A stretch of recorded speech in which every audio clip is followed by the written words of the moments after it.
At Thanksgiving dinner, my daughter-in-law left a note on the table.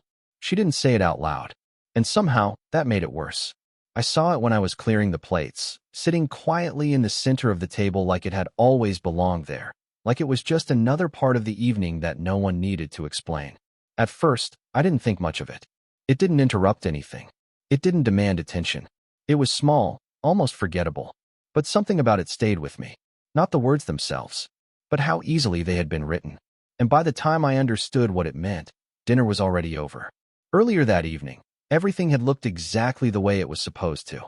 The house carried that familiar warmth people expect on Thanksgiving, the kind that comes not just from the food, but from the effort behind it, from hours of preparation that no one really sees once everything is done. The table was set carefully, not perfectly, but with intention, each plate placed where it needed to be, each detail adjusted just enough so that nothing felt out of place. I had finished cooking before they arrived. I always did. The turkey rested at the center of the table, golden and evenly carved. The mashed potatoes were smooth, just the way my son liked them, and the vegetables were arranged neatly, simple but presentable. Even the cranberry sauce had been made from scratch, because Emily had once mentioned, just once, that she preferred it that way. I remembered things like that. I always had. By the time they walked in, everything was ready. Emily came in first, her presence filling the room in a way that felt natural and effortless. She smiled at me, warm but brief, already moving past the moment as her attention shifted toward the rest of the house. My son followed behind her, relaxed, comfortable, the way people are when they know they don't have to think about what comes next. Their daughter came in last, distracted, curious, moving toward whatever caught her attention first. Everything unfolded the way it always did. Coats were set aside. Voices filled the space. Conversation started without effort. I moved between the kitchen and the dining room, adjusting small things, making sure everything stayed on track without interrupting the rhythm once it began. Dinner started naturally. No one needed to announce it. They simply sat down. I took the seat at the end of the table, not because anyone told me to, but because that was where space remained. There had been a time when I sat closer, when conversations reached me without effort, when I didn't have to lean in to feel included. But changes like that don't happen all at once. They shift slowly, quietly, until one day you realize you've already adjusted without ever deciding to. Emily smiled and looked around the table. Let's say what we're thankful for. Everyone agreed. They always did. They went around one by one. Their daughter spoke first, talking about school, her friends, the small things that mattered in a way that felt uncomplicated. My son followed, keeping it simple: health, work, family. The kind of answer that sounds right without needing to go any deeper. Then Emily. I'm thankful for finally having a little break this year, she said lightly. Things have just been so busy. A break. The words settled somewhere quietly. I didn't question it. I didn't react. I just let it pass. The moment moved on quickly, replaced by the familiar rhythm of passing plates and filling glasses. Conversation picked up again, more relaxed now, laughter filling the space in a way that felt effortless. Across the table, Emily reached for her phone between bites. Look at this place, she said, turning the screen toward my son. It's beautiful. He leaned in slightly. Where is that? Lakeview Cabin. I told you about it. They still have availability this weekend. This weekend? Yeah, she said. It's perfect timing. After all this, we deserve a little family trip. For a moment, my hand paused around my fork. Not long enough for anyone to notice. Just long enough for me to feel it. I didn't say anything. I didn't interrupt. But part of me waited. For someone to look at me. To include me. Even in a small way. But the conversation moved forward without hesitation. Details came together quickly. Dates, plans, what they would bring, how long they would stay. It all unfolded naturally, as if the decision had already been made before it was spoken out loud. I lowered my gaze back to my plate. The food tasted the same as it always did. And somehow, it felt distant. Dinner didn't end all at once. It never did. It faded. Slowly, conversations broke into smaller pieces. Chairs shifted. Someone stood, then someone else. The structure of the evening dissolved without anyone needing to acknowledge it. And I stood up too, before anyone asked. I always did. Plates moved toward me without words. Glasses were left within reach. No one told me to take them. No one needed to. It was understood. In the kitchen, The familiar rhythm returned. Water running, dishes stacking, the quiet repetition of movements that had long since become automatic. Behind me, I could still hear them talking, laughing, relaxed. At one point, Emily laughed again. Light, easy, unburdened. I paused, just for a moment, then continued, because stopping had never been part of the pattern. By the time I finished and walked back into the dining room, the table had been left behind, chairs slightly out of place, a glass still sitting near the edge, and in the center, a small folded card. I walked toward it slowly, not because I was hesitant, but because something about it felt deliberate. I picked it up, opened it, read it. Family trip, clean the house. That was all. No greeting, no explanation, no softness to make it feel like a request. Just a statement. I read it again, not because I needed to, but because I understood it completely. And in that moment, something shifted. Not sharply, not emotionally, just clearly, because the words themselves weren't new, only visible. That night, the house didn't feel empty. It felt complete. Everything had been done. The dishes were clean, the counters wiped, the small details put back into place the way they always were. Nothing was left unfinished. Nothing was waiting. And for the first time in a long time, there was nothing left for me to do. I stood in the kitchen for a moment, my hands resting lightly against the counter, almost expecting something to appear the way it always did. Another task, another small thing that needed attention, something to keep the rhythm going. But nothing came, and slowly, something settled into place. There had always been something, not because it needed to exist, but because I had created it. I had filled the gaps before anyone else noticed them. I had moved ahead of the moment, making sure everything was ready before it was needed, smoothing out the edges so that nothing ever felt out of place. And somewhere along the way, that became invisible, not to me, but to everyone else. I walked back into the dining room. The card was still there, exactly where I had left it. I didn't pick it up again. I didn't need to. I already understood. It wasn't just a note. It was a reflection, a quiet confirmation of something that had been there all along. I sat down at the table and looked around the room, letting my eyes move slowly across the space I had spent years maintaining. The chairs, the table, the small details that held everything together, they all remained exactly as they were. Nothing had changed. And yet, everything felt different. Because for the first time, I wasn't looking at what needed to be done. I was looking at what had been expected. I didn't sleep right away, not because I couldn't, but because my mind wasn't moving the way it usually did. There was no list forming, no sequence of tasks lining up for the next day. Instead, there was space. And in that space, thoughts appeared differently. For years, I had told myself I was helping, that what I did made things easier, that I was part of something that depended on me. And in many ways, that was true. But it wasn't the whole truth. Because helping had slowly become carrying. And carrying had slowly become assumed. I turned slightly on the bed, my gaze drifting toward the ceiling as I let that thought settle. Not with anger, not with regret, just clarity. I hadn't been asked. Not really. I had simply continued. And they had simply accepted it. Morning came quietly. No alarm. No voice from another room. No sound of movement before I had even opened my eyes. I sat up slowly and let my feet rest on the floor, the cool surface grounding me in a way that felt unfamiliar. There was no rush, no reason to move quickly, no expectation waiting for me. I stepped into the hallway. The house was still. Of course it was. They had already left. I didn't check for a message. I didn't need to. I walked into the kitchen and paused for a moment, taking in the space exactly as I had left it the night before. Clean, ordered, finished. Nothing had been disturbed. Nothing had been added. It was exactly the way it was supposed to be.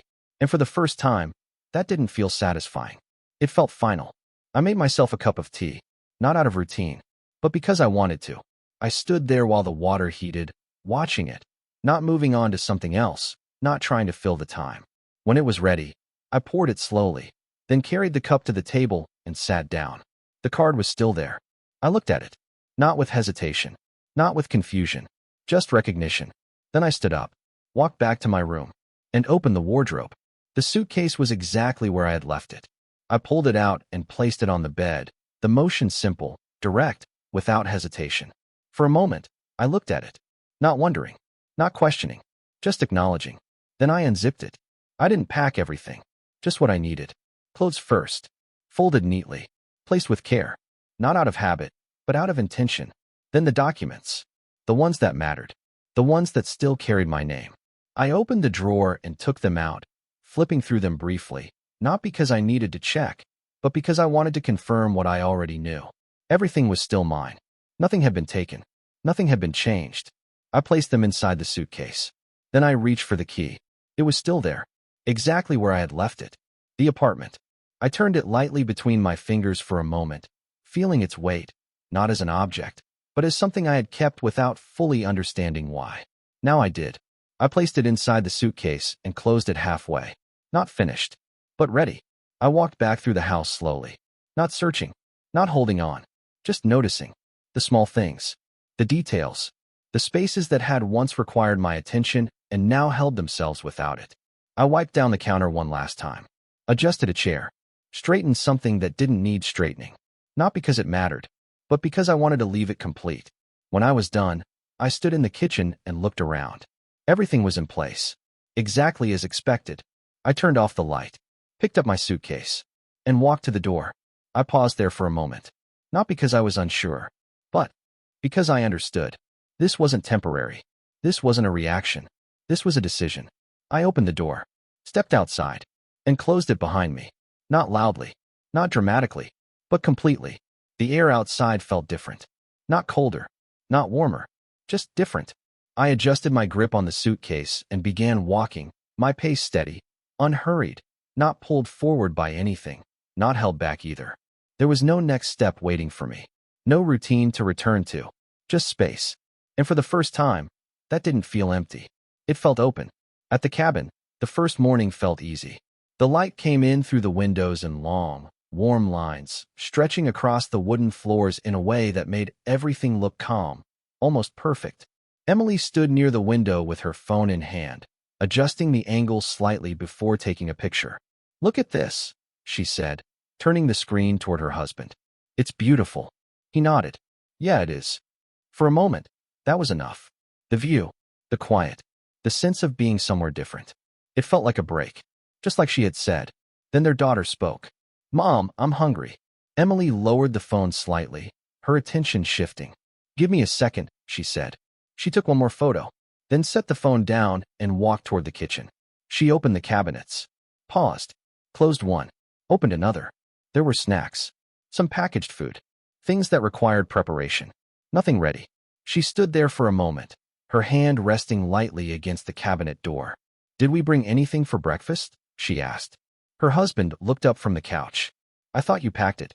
"I packed clothes," she said, turning slightly toward him. "You said you'd handle the food." He frowned. "I grabbed some things." She looked at the counter again. It wasn't enough. Not for something easy. Not for something quick. "Mom, I'm really hungry." Emily closed her eyes briefly, then opened them. "I'll make something," she said. She moved through the kitchen, gathering what she could, adjusting, improvising, trying to create something that worked with what was there. It wasn't difficult, but it wasn't effortless. And that was the difference. Emily stood there for a moment longer than necessary, her hand still resting on the edge of the counter as she looked down at what she had managed to put together. It wasn't bad. It was enough. But it wasn't the kind of breakfast that simply appeared without effort, without thought, without interruption. Their daughter sat at the table, waiting. "Is this what Grandma makes?" she asked. Emily paused. "No," she said quietly. "Not exactly." She placed the plate in front of her anyway. And for the first time, the difference wasn't subtle. The second morning was harder, not because anything had gone wrong, but because nothing had been prepared. The small things began to add up in ways that didn't feel obvious at first. Dishes left in the sink stayed there longer than expected. Towels weren't where they should be. Food had to be planned, not just served. Every part of the day required attention in a way that felt new. "I feel like I've been doing things all day," Emily said, leaning slightly against the counter. Her husband glanced up from his phone. "We've only been here 2 days." "I know," she replied. "That's what I mean." He didn't respond right away, because he understood, even if he hadn't said it yet. By the third day, the rhythm had changed. Not dramatically, but enough. The cabin still looked the same. The view was still there. The quiet was still present. But the ease that had made it feel like a break had started to wear thin. "This isn't relaxing," Emily said, her voice softer now, less frustrated, more aware. Her husband sat across from her, his hands resting loosely on the table. No, he said. It's not. A pause settled between them. Not uncomfortable, but honest. She did all of this, Emily said. It wasn't a question. It was a realization. He nodded. Yeah. Another pause. And we didn't even think about it, she added. This time, he didn't answer right away, because there wasn't anything to correct, only something to accept. Later that afternoon, Emily stood near the window, her phone in her hand, her thumb resting just above the screen. She hesitated, not because she didn't know what to say, but because she was beginning to understand what it meant. Then she pressed call. Margaret answered on the second ring. Hello. Her voice was calm, steady, unchanged. Emily took a small breath. Hi, it's me. I know. A pause. Not tense. Just present. I wanted to ask. Emily began, then stopped, adjusting her words before continuing. Did you see the note? Yes, Margaret said. Another pause. Emily swallowed slightly. I didn't mean it like that, she said. It was just. I thought you'd understand. I did, Margaret replied. The simplicity of the answer made Emily pause. You did? Yes. Silence settled between them again. But this time, it felt heavier. I cleaned the house, Margaret said. Her tone didn't change. There was no emphasis, no emotion added to the statement. And then I left. Emily's grip tightened slightly around the phone. You left? Yes. For how long? Margaret didn't answer immediately. Then, quietly, I don't know. The words didn't sound uncertain. They sounded decided. Emily looked out the window, her reflection faint against the glass. You could have told us, she said. Margaret didn't respond right away. Then, you didn't ask. The sentence was simple, but it didn't leave room for anything else. Emily closed her eyes for a moment. Not in frustration, not in anger, but in recognition. Because she understood. For the first time, she understood. The drive back was quiet. Not tense. Not uncomfortable. Just quiet in a way that didn't need to be filled. Their daughter fell asleep in the back seat, her head resting against the window, her breathing steady, unaware of the shift that had taken place.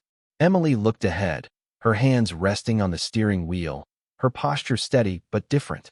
Not relaxed, not stressed, just aware. Beside her, her husband didn't speak. He didn't need to. They were both thinking the same thing. And for once, neither of them avoided it. When they pulled into the driveway, everything looked exactly the same. The house stood still, unchanged. From the outside, nothing had shifted. But as Emily stepped out of the car and walked toward the front door, she already knew it wouldn't feel the same. She opened it slowly, stepped inside, and stopped. The house was clean, perfectly clean, not in a way that felt new, but in a way that made something visible that hadn't been before. Everything was in place. Every surface, every detail, nothing out of order, nothing left undone. And for the first time, she could see it, not as something that simply existed, but as something that had been done, every day, without being noticed. Grandma, their daughter called out, running past them. No answer. She checked the rooms one by one, then came back. She's not here. Emily nodded. I know. Her voice was soft, not surprised, just certain. She walked toward the dining table. And there, in the center, was a piece of paper. Folded, placed carefully. She picked it up, opened it. Read it. I cleaned the house. Now you can learn how to live in it. Emily stood there for a moment, the words settling in slowly, not as something harsh, not as something meant to hurt, but as something clear, something honest. Behind her, her husband stepped closer, his gaze moving across the room, seeing it the same way she did now. Not as something that worked on its own, but as something that had always been held together. That evening, the house felt different. Not because it was empty, but because it was no longer invisible. Emily stood in the kitchen, her hands resting lightly against the counter, just as Margaret had done countless times before. But this time, she noticed. The space, the details, the effort. She reached for a cloth and wiped the surface slowly, not rushing, not avoiding it, just doing it. Behind her, her husband picked up a plate and placed it in the sink. No one said anything. No one needed to, because this time they saw it. Across the city, Margaret sat by the window in her apartment. The light outside had softened, the movement of the street below distant, steady, untouched by anything that had happened. She held a cup of tea in her hands, the warmth settling into her fingers, her shoulders relaxed in a way they hadn't been for a long time. There was nothing waiting for her. No expectation. No unfinished task. Just space. And this time, it belonged to her. She looked out at the city, her reflection faint in the glass, not searching for anything, not returning to anything. Just present. Just still. For years, her life had been shaped by what was needed from her, by the roles she filled without question, by the quiet understanding that her place was tied to what she provided. Now, that understanding had changed. Not suddenly, not dramatically, but clearly. She had given what she could, for as long as she could. And now, she didn't have to anymore. Back in the house, Emily stood in the doorway, looking out into the room that had once felt effortless. It wasn't effortless anymore, but it was real. And for the first time, that mattered more. Not an argument, not a goodbye, just a decision that had been waiting for years.